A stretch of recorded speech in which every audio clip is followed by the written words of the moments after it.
Welcome again to our few minutes together here each day as we head towards the crucifixion and ultimately celebration on Resurrection Sunday. It is Thursday, sometimes called Maundy Thursday. We're in Luke chapter 22.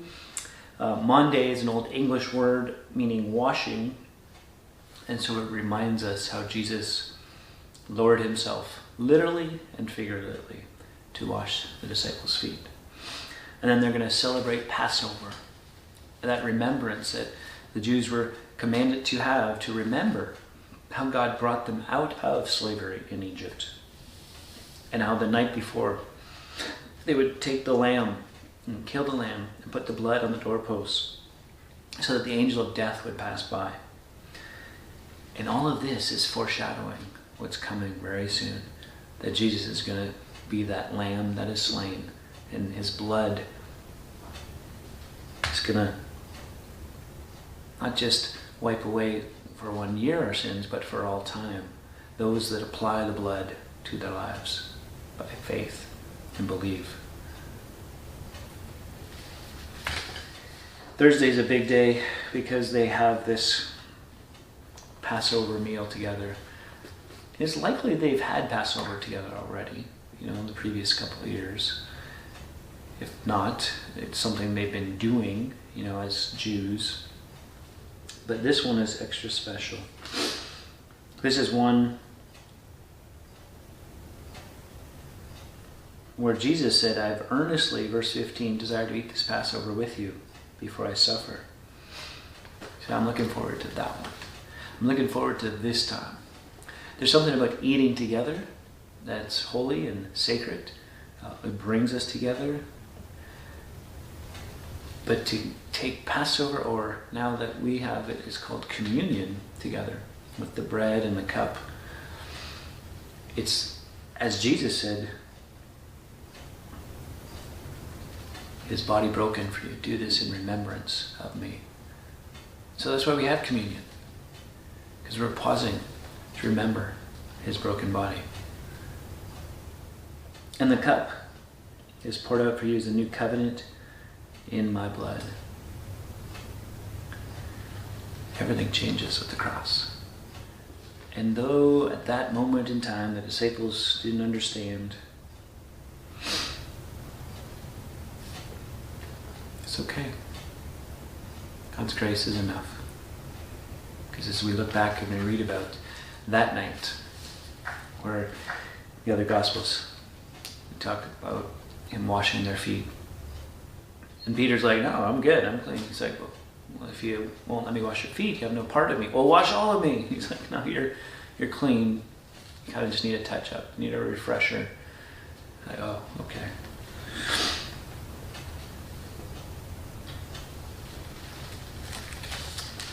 And what happens from there?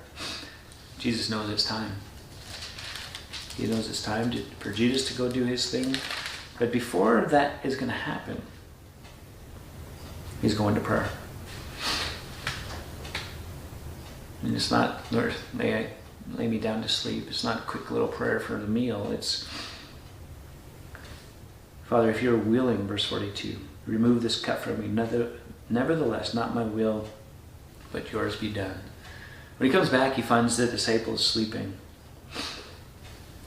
And Jesus had been praying with such agony and intensity that he was sweating blood. He knew what was coming.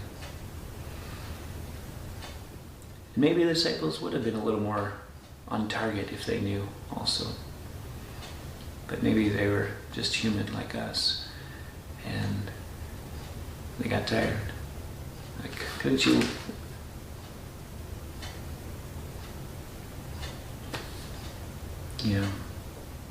"Why are you sleeping? Rise and pray that you may not fall into temptation." It's interesting that even in that moment, Jesus was thinking of them. Right? Like, he knows what's coming. He's intensely praying. Blood is coming down. And he gets back and he finds them sleeping, and he's like, "Guys, you gotta get up. You gotta pray that you don't fall into temptation." that this night doesn't cause you to go off the rails.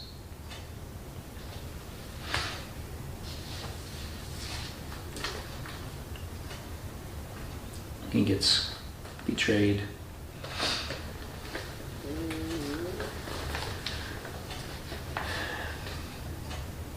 So he knows what it's like.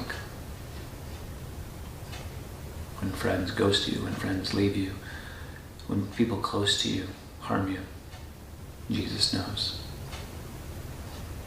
That's the amazing thing about this whole situation, and as we read through the Gospels and study through it on Sundays, he experiences all of life.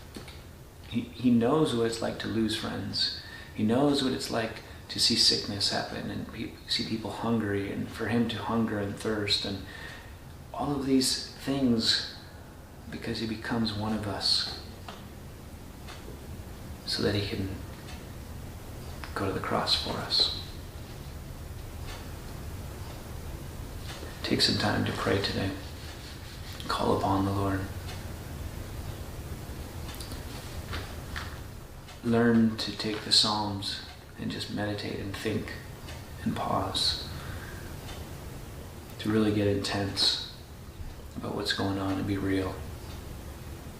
Jesus never was fake. He was always real. Draw near to him, and he'll draw near to you. We'll see you tomorrow.